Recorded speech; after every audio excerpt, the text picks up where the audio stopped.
নেপালের আপডেট আপনাদের জানাবো। বিপদ বাড়ছে নেপালে। নেপাল তিব্বত সীমান্তে ফের হড়পাবানের আশঙ্কা আর সতর্কতা জারি হয়েছে ইতিমধ্যেই। ভূমিধসের জেরে একটি হ্রদ তৈরি হয়েছে এবং সেই হ্রদ ক্রমশ উপচে পড়ছে। জলস্তর দ্রুত বাড়ছে আর এর জেরে ওই হ্রদ এবার ফেটে যাওয়ার আশঙ্কা। নতুন করে বন্যার শঙ্কায় নেপালের রসুয়া জেলায় উদ্ধার কাজ, যে উদ্ধার কাজ শুরু হয়েছিল বুধবারের বিপর্যয়ের পর, সেই উদ্ধার কাজ সাময়িকভাবে বন্ধ রাখা হয়েছে। স্থানীয়দের নিরাপদ উঁচু এলাকায় সরে যেতে বলা হচ্ছে।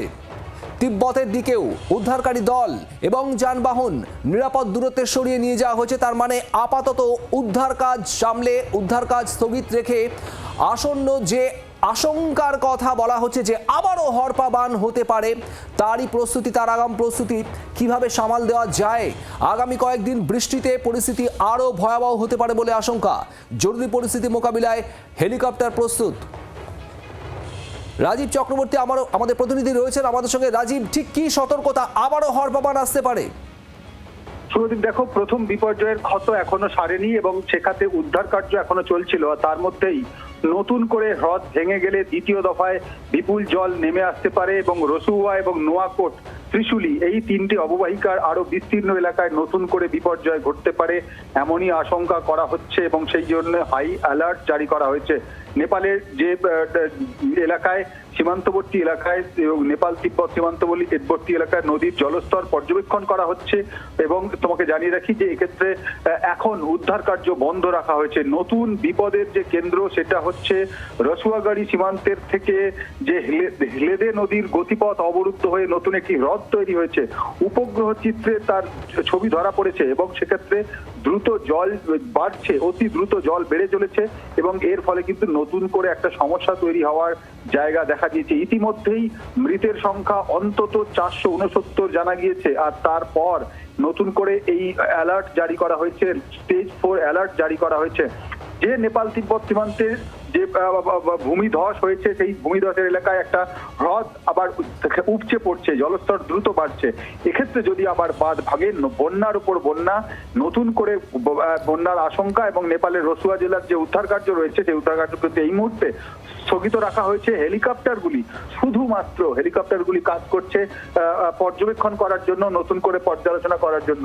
এবং এক্ষেত্রে তোমাকে জানিয়ে রাখি যে এই হ্রদের জলের পরিমাণ ইতিমধ্যে প্রায় 25 লক্ষ ঘনমিটার পৌঁছে গিয়েছে।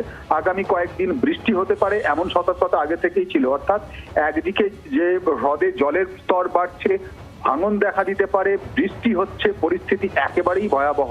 এমনিতেই রাস্তাঘাট একেবারে জটিল, সেটা বোঝাই যাচ্ছে। রাজীব, তুমি আমাদের সঙ্গে থাকো। এই মুহূর্তে আমাদের সঙ্গে টেলিফোন লাইনে রয়েছেন আবহাওয়াবিদ সুজীব কর। সুজীববাবু, জি 24 ঘন্টা আপনাকে স্বাগত। সুজীববাবু, যে সতর্কতা আবারও জারি হয়েছে তাতে আবারও হড়পাবান হতে পারে এমন একটা আশঙ্কা। ভূমিধস, হিমবাহ ধসে পড়ার পর যে হ্রদ তৈরি হয়েছিল সেই হ্রদ এবার উপচে পড়ার আশঙ্কা, সেখানে জলস্তর দ্রুত বাড়ছে। তাহলে কি আবারও একই রকম একটা মারাত্মক পরিস্থিতি তৈরি হতে চলেছে, ঠিক কি মনে হয়? হ্যাঁ, অ্যাকচুয়ালি যেখান থেকে হিমবাহ ধসে পড়েছিল তার ঠিক নিচে একটা ব্যারিয়ার লেক তৈরি হয়েছে। অর্থাৎ হিমবাহ ধসে পড়া পদার্থগুলো যে শিলা, কাকর, নুড়ি, বালি এগুলো দিয়ে একটা বাঁধের মতো তৈরি হয়ে গেছিল, সেখানে প্রচুর পরিমাণে জল আটকে গেছিল।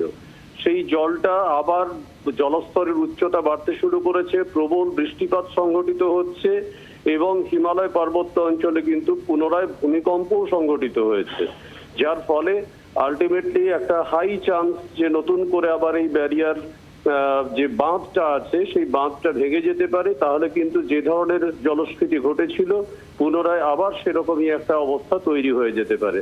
সুতরাং এই মুহূর্তে ওই অঞ্চলটা ভীষণভাবে বিপদসংকুল একটা অবস্থার মধ্যে রয়েছে। সুজীববাবু, যে খবর আমরা পাচ্ছি এই রসুয়া, ত্রিশুল এই এলাকাগুলোতে যে উদ্ধার কাজ চলছিল বুধবারের পর থেকে আপাতত ওই উদ্ধার কাজকে স্থগিত করা হয়েছে এবং সমস্ত উদ্ধারকারী স্থানীয় বাসিন্দাদের আপাতত মানে উঁচু জায়গায় গিয়ে থাকতে বলা হচ্ছে। তার কারণ যে কোনো মুহূর্তে আবারও হড়পাবান হতে পারে। সেই জায়গা থেকে দাঁড়িয়ে এই মুহূর্তে ঠিক কি করা উচিত?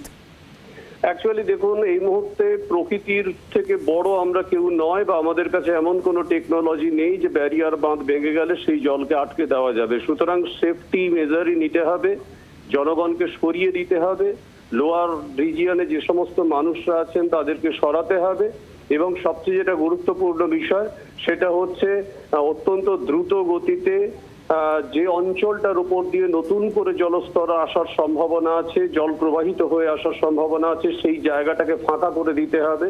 তাছাড়া যেটা সমস্যা সেটা হচ্ছে যেহেতু সেডিমেন্টের মধ্যে প্রচুর পরিমাণে ক্ষয়ক্ষতি যা ঘটেছে সেগুলো সমস্ত চেপে আছে, চাপা পড়ে আছে, সেটা কিন্তু পুনরায় খুঁজে বার করা অত্যন্ত কঠিন হবে। সুজয়বাবু ধন্যবাদ। পরিস্থিতি যে রীতিমতো জটিল, যে কোনো মুহূর্তে বড়সড় আবারও একটা বিপর্যয় নামতে পারে তারই আশঙ্কা ক্রমশ প্রবল হচ্ছে এবং সেই অনুযায়ী সতর্কতা জারি হয়েছে।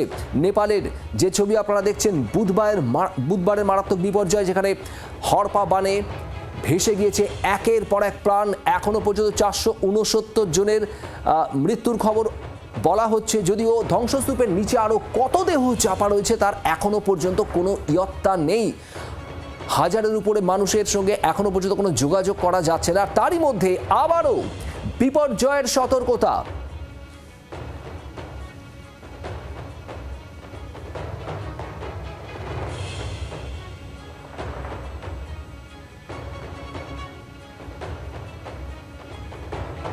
নেপাল তিব্বত সীমান্তে ফের হড়পা বানের আশঙ্কা। ভূমিধসে তৈরি হওয়া হ্রদ উপচে পড়ায় জলস্তর দ্রুত বাড়ছে। নতুন করে বন্যার শঙ্কায় নেপালের রসুয়া জেলায় উদ্ধার কাজ সাময়িকভাবে বন্ধ রাখা হয়েছে।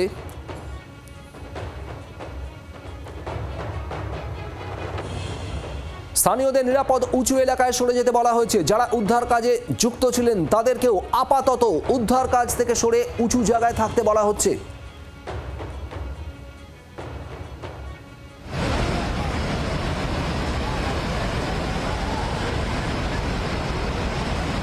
নেপালের বিপর্যয়ের আরও একটি নতুন ছবি দেখুন।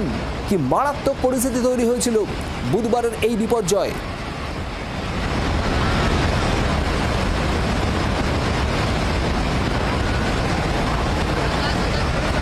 বিধ্বংসী হড়পা বান, যে হড়পা বানে ভেসে গিয়েছে একের পর এক বাড়ি ঘর, গোটা গ্রাম, একের পর এক গ্রাম নিশ্চিহ্ন।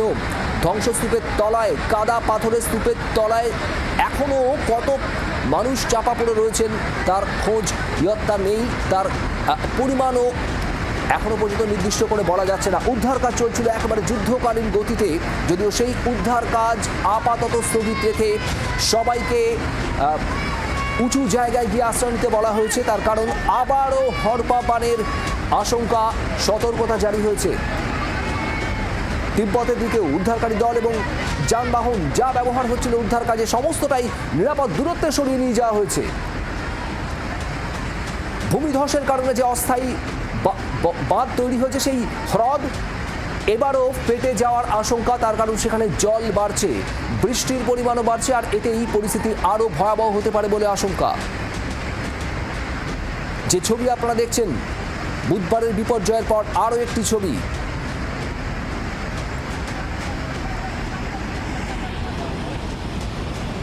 প্রবল জলোচ্ছ্বাস এবং সেখানে কাদা পাথরের স্তূপ উপর থেকে প্রবল গতিতে নেমে আসা একের পর এক গ্রাম ভাসিয়ে দিয়ে যায় এই হড়পা বান।